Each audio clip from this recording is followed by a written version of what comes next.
Jill here with Justin. Welcome Hello. to the welcome to the Land Academy show on this Friday. It's a special Friday. I think this is the first time all three of us are doing it. I think so. It is. It is. Entertaining land investment talk. I'm Stephen Jack Butala with Justin's guest Justin Slieva and Jill DeWitt, broadcasting from sunny Southern California and Dallas Fort Worth. Today, Justin and I talk about Finance Friday with special guest Jill, which is a little bit strange. Thank you. I can't Getting even a little read it. It's so confused strange. right now. I kind of like this. I just get to sit back and coast and comment now and then. And yeah, this is awesome. I'm going to say some revealing stuff about Jill. Oh, great. Okay. Jill loves to be the only girl. Like wherever we're just like with a bunch of guys, she's like, yeah, I like being the only girl. It actually is nice. Yeah. I understand the dialogue. I understand. Yeah, I get it. It's good. Before we get into the show today and find out the deals that Justin is doing and the deals that Jill's doing, let's take a question posted by one of our members on the landinvestors.com online community. It's free. Do you want me to ask? Yeah, sure. Okay. Travis asks, has anyone successfully used the CoreLogic API to fetch their data from RealQuest Pro instead of the GUI? User interface. Oh, the new user interface. Got it. What would be a quick and helpful way to get the number of lots in a given area, if that's possible? Faster than searching county by county on their website? Any ideas? Yeah, so the RealQuest API is literally the back end CoreLogic API of ParcelFact. So yeah, actually I have a lot of experience using that. This will be solved, what you're trying to accomplish, when we release data tree, access to data tree. The searching function and the parcel checking function based on geography, even map searching is instantaneous. It's leaps and bounds above what we'd use for RealQuest. However, the real value in RealQuest is it has, I think, a superior search function for land. You know, I know, Justin, you have, go ahead and comment. I know you have experience with both too. Yeah, the data tree is a ton better on houses. It leaps and bounds better on houses. But when you get into RealQuest and actually getting the lots down, it's way, way easier to use in RealQuest. And, you know, for somebody that may have half the price on what the data is, it's worth it for me to pay more on data on RealQuest because it's so much easier to manipulate with land. And Yeah. so that works out for us a lot better. Same exact experience here. Exactly. So with House Academy, we'll be, which is a couple months away from release. Couple months. The subscription to data tree will be included, much like RealQuest Pro. Because I Nice. actually personally would like to have a life. So that's why my House Academy is going to be not next week, maybe in a month or two. Are you missing date night? Yeah. What's that? Yeah. I don't know what that is. We literally have a meeting right after we're done recording this. Yeah. Wow. We'll show about how much we're not going to work next week. Well, you know, and this is so true. We have had, I'll tell you, Omar, one time Yep. we were talking to our team about, I don't know, we were just having a heart-to-heart with everything. And Omar says, one of the reasons that I'm here and I work so hard is because I've never been anywhere where the owners work so hard too. You guys are here and you kill it and you show up. And I walked away from that going, man, I'm doing it wrong. I'm working way too hard. Exactly. I walked away from that thinking, boy, you're about to be really disappointed. Oh, no. Justin, your kids are still real little, but Yeah. When they get a little bit older, it just becomes a sport to kind of disappoint them.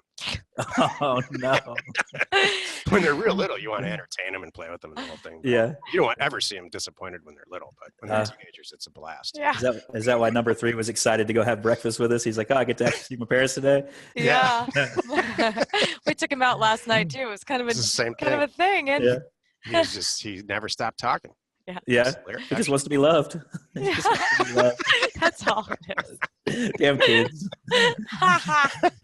You know what? Give us a good kid story. When the kids are little, give us a good kid story recently. Oh, man. I do a car show on Sundays sometimes, and my son wanted to go with me, and I was like, yeah, sure. So I bought the Z28 because it has a back seat. My wife wouldn't let me have the Cobra anymore. Yep. So I'm driving him. It's a 20-minute drive up there, and we hit some corners. He's having a little bit of fun. We get up there.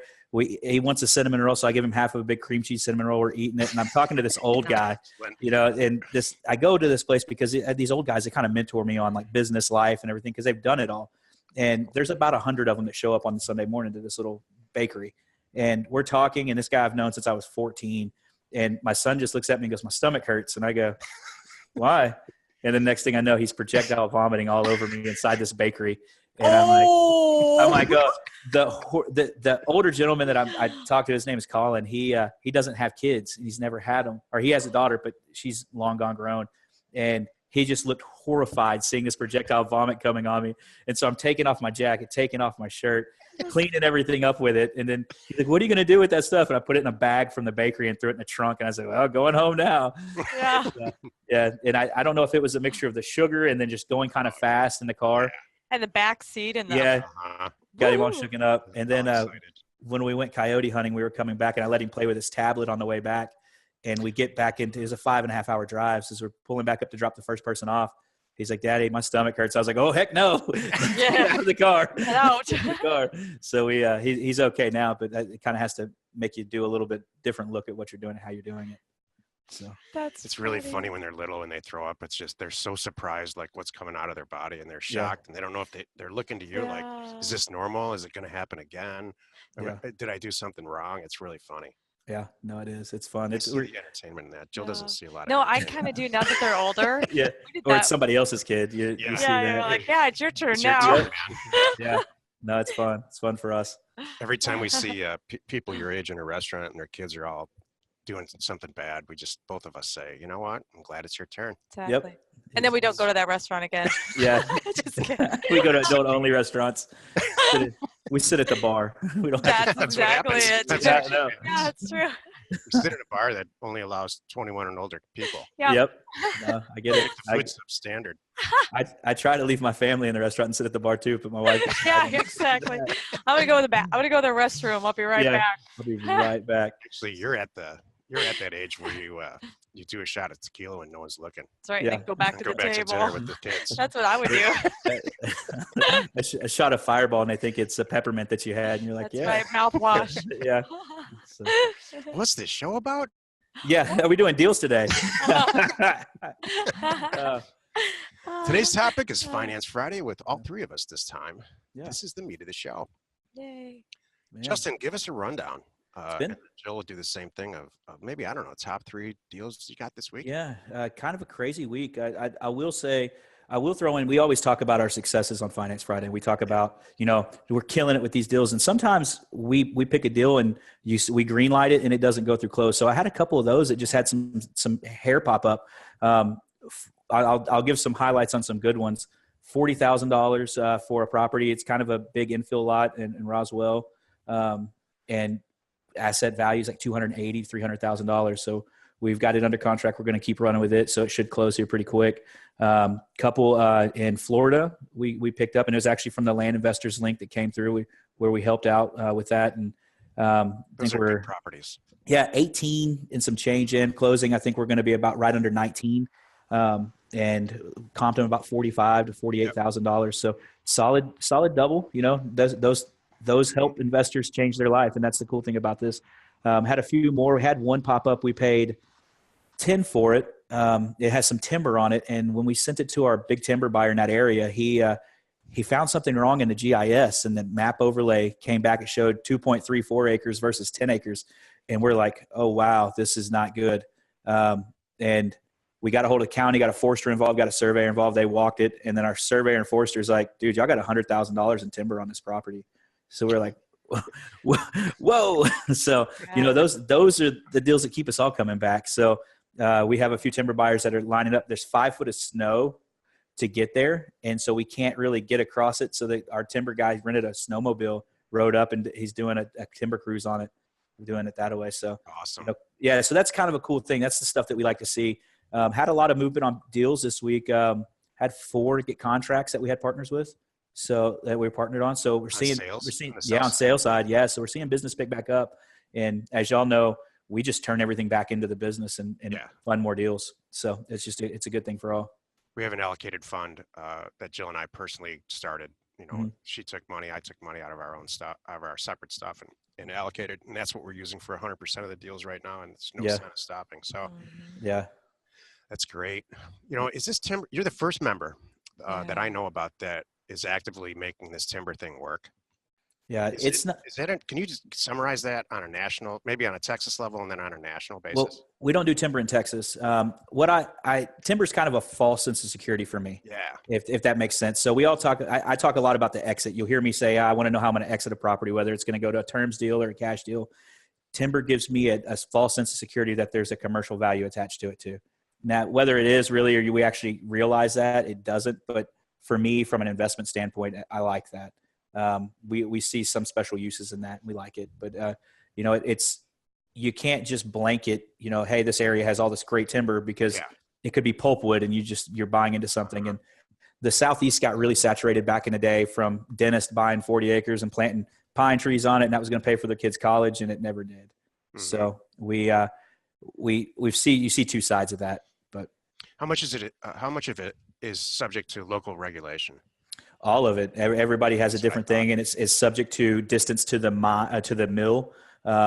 So you may have pine in the Southeast that's not bringing any money, and then in the Northwest, it's just going crazy. And so it just depends on, every commodity is area specific. And then, the treasure hunter in all of us says, hey, if we have this type of tree here, we could potentially make quite a bit of money. And, but that's just your treasure hunter. You say, oh, if I find a black walnut tree in Georgia, it's going to make X amount of money for that one tree. And you're like, yeah, but it's chances of it being there are pretty slim. So what's your advice to somebody new? Bring in an expert?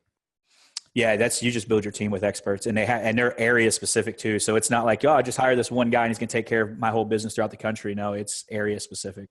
So what do you do? Jump on Google and really just try to figure it out. See if there's any value. Like a deal comes in, it's wherever. Let's say it's in Georgia. That was my question too. Okay. I was going to say too, how much time and money are you spending on doing your due diligence here when you're we price yeah you have to balance, because that's what I'm doing too right now. I have to balance. Am I going to spend a half a day on this because it's in the gray area anyway? I'm not sure.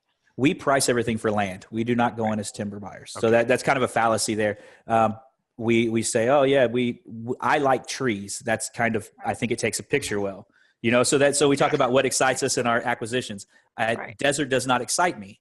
So if I see a place with a bunch of trees, I'm like, oh, wow, the trees, the cabin's going to sit in the middle. I can sell that. It's when you see some of our videos that come back in big pine trees and cedar trees, it looks beautiful, especially with a little bit of snow on it. You have that hallmark feel, and we look at it that way.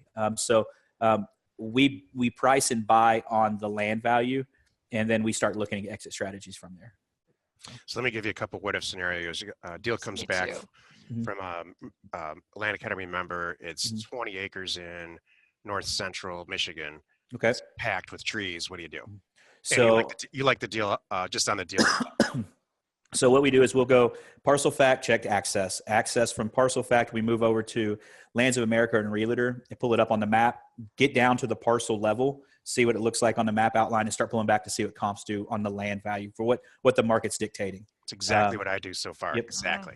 Yep. So we and then we line out that, because it's not for us, it's about land. We're going to try to sell the land to somebody, whether it's recreational property or not. Now, if we see a value, if something looks like it sticks out that, hey, it may have a value for a commercial use, like if I know y'all talked about on the recent podcast is, hey, some commercial deals that we get a piece of property and Kmart's on one side and Walmart's on the other. Hey, what strip mall wants to be right in between that, because somebody wants to drive off that traffic. So once you have the land value assessed, then you move to what the other what ifs are, and can you hit a home run with those? Like timber. Timber, it could be. In Michigan, would you test for timber? No, I wouldn't. Not necessarily. Okay. No. All right. There's specific markets that pull a lot of timber, and there's others that wouldn't. And it's not something that we haven't actively said, hey, we're going to shop only timber. We look at land with trees, and so we look for recreational property with trees. Go ahead. Like we started to go down that path too in a house that we were flipping, where it was there were everybody was talking about these palm trees and how valuable these dumb palm trees, because it was on a half acre in Mesa. It's long been sold. It was gorgeous, but everybody huge lot. So we had a lot of people saying how valuable the trees are, but when it came time to it, nobody wanted them. Yep. We're like reaching out everywhere and just. We're also not tree salesmen, and I don't want to be a tree salesman. There's a rabbit hole. Because then it was the removal cost exceeds the value. Exactly. Then we were looking to donate them to try to get a tax thing to Arizona State University. And exactly. I don't know, two weeks later, Jill and I are knocking our heads. Like, who cares about the stupid trees now? Somebody said it's worth $50,000. That's what happened. Like per and it tree. sent us down this rabbit hole. Because they were, how many tall, 50-foot tall, gorgeous trees that Wow. I really do believe they are valuable. But again, it's not our thing. To And the we right don't want to person. get caught up in it because Right. you'll be wasting all your time on the stupid trees. No, you're exactly right. Me and my partner have had that conversation about velocity of money. So if I buy something and say I used Michigan and it had value for timber and we said, hey, we spent 10 grand on the property. It's worth 30 on the market. And we say, hey, we want to hold this. We could probably get 40,000 in timber. Well, if we're going to have to hold it till the snow dries and we're just going to be stuck on it, what can I do with that $30,000 in the meantime? And so that's where the velocity of money comes in. And we talk about that a lot we've talked about it in Finance Friday in the past. I know, Jill, that as you start doing that with these guys, you'll start seeing your partners want to turn down deals that make money. And you're like, okay, hey, we had it listed for 20. Somebody offered us 15. Take the deal and let's roll. We're going to put it back to work. And that's the key part for all of this, for all of us, whether it's a land investor fund deal, if it's a plum deal, whoever is, let's turn to money because more money in deals means more money for all of us to do more deals. Yep. And that's the way we've run our business since the 90s, since before me. That's the way Stephen's always been, and that's been the underlying theme. Who cares? And when I came along, it was drilled down in my head. We are wholesale. Yep. I hope the next guy makes a fortune. Yep. Because he's going to come back. Exactly. Forever. Yeah. Exactly. Yep. I'm not here for retail and hold their hand and hang out for 6 months and no. Yeah. The worst car I get from a partner is they call and say, hey, I've got this offer, but I don't really want to present it because I think we can hold out and get more. I hate that. Take the deal. Let's roll. I can't stand that. Yep. Well, and you often find too, even in like we've all been in this situation, shucks, I should have taken that first one. That was the best. The longer you hang on to it, you find that then things happen. Like, darn it. That guy was all cashed up, ready to go. Yeah, I'm dealing with that negotiation right now in one of the houses I'm in. And if I tell you I hate houses right now, I hate houses right now. It's and where I think you have the pride in me on one side, then the investor on the other side. This is awesome. Justin, like a devil and an angel. Yeah, Justin, just cut it. You're gonna make $1,000 and run, or do I hold out for this and keep going? And then, so I have to say my piece. I'm like, rah, rah, rah, rah, rah. Do the deal. You're gonna quickly be like we are and go, well, that's the last reno I'm gonna do because look how much time you put into it, and how much energy and going. I'm glad we did the bathroom, but I'm still staring at the stupid bathroom now. I still have it. Whether let somebody else do it. I don't want to be a contractor. Every once in a while, I don't know what the numbers are like. We do a deal like that where we get into it, we make $1,000 on it. And that just keeps you honest. If you made $80,000 on every property, imagine how fat and dumb you'd get. Yep. What the heck? Yeah, you would just because you'd be celebrating so much. You're going out. All the time. You'd stop paying attention to acquisitions so much and really looking at deals that you want to do and don't want to do. That's a show. Don't make too much money. You will get fat and dumb. What the heck? Fat and dumb is okay. Yeah. Not today. Yeah. Exactly. I'm actually one of those. I don't want to be fat and dumb. I'll let our viewers decide which one. That's our transaction coordinator was working through a deal yesterday. She was getting angry about it, and I sent her an email. She needed a response on something, so I sent her an email, and she goes, "I just read your email. It said, don't be angry because it causes you to bloat." Because she was getting so mad. She's like, and she's super fit, and so it's like and she's sitting behind me in my office, and so I just emailed it to her so she could see it. She's reading it. That's good. She's looked at me. She's got upset. So it's a lot of fun. Nice. That's really Jill, cool. what kind of deals did you get into this week? I know which kind, but tell us. I know. Well, I like talking about something good and something bad. That's kind of fun, like good one and a bad one. Like I've got this awesome 20 acres in Colorado, and I just, you talk about trees and pretty parts of the country. I get excited when I see Colorado. Yep. I've never lived there, but I just think it's cool and I love it. And I know that there's a lot of value there. Yeah. I mean, it's 20 acres. We're getting it for 7 and it's worth at least 40. Nice. And I know it's going to go fast. 25 acres. What county is it in, if you don't mind me asking? It is Fremont. Okay, good. I was going to say, we ran into a deal. We had broker opinion of $100,000 on a property we paid $7,800 for in Colorado. It was in Hufarno County. Wildfire comes through. They put a 5-year stay on any new buildings. Whoa. So I say that. So that's one of the things. We ended up selling a property and sold it for like 25. So we made 3 times our money on it. You did fine. But we did fine. Yeah. With that broker opinion, still hangs in your head. It's like, dude, $110,000 broker opinion. We had it listed for 90. Had a few calls. Wildfire comes right up to the edge of our property, but they blanketed the county with the building permit restrictions. So those are, we talk about good and bad. We still made money because we Right. bought right. The acquisition side is what we're taught. We buy right, we can still exit it, but you have that risk there sometimes. Exactly.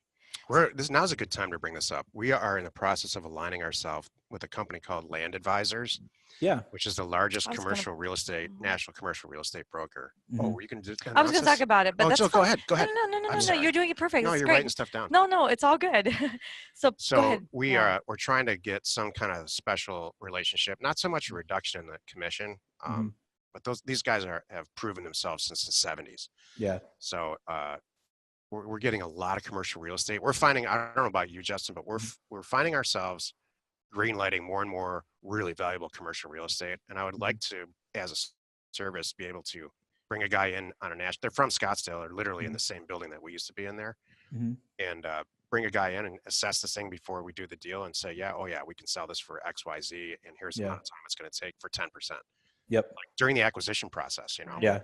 No, that's exactly right. We did that on a big portfolio we looked at. We brought in a broker that was specialized in that area, that knew the commercial in and out, and had him shake down some deals for us. And, he's like, hey, we just want an opportunity to bid the job. If we get it, we want to run with it. And so that's the cool thing about that. These guys love it. That's what they feel for. They're not acquisitions people. They're salespeople, and that's what they specialize in. And that's what our whole thing is we have to realize we're acquisitions people. That's where we make our money. Yeah. Is put the deal together. That's all we are. Yep.